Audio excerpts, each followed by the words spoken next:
műsorszámból is felsejlett már, hogy kiáll középen az édesanya. Úgyhogy most az édesanyákat fogjuk továbbra is köszönteni.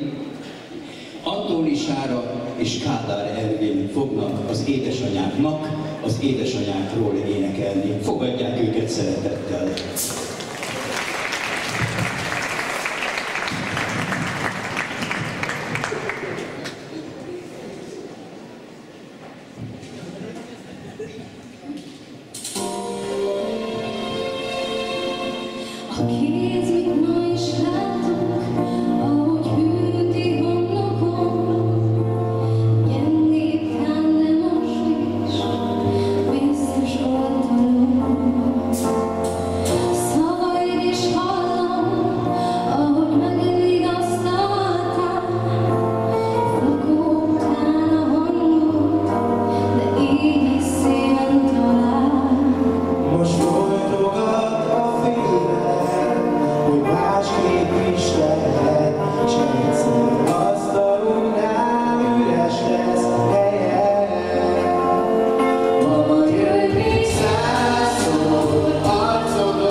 Hogyha kér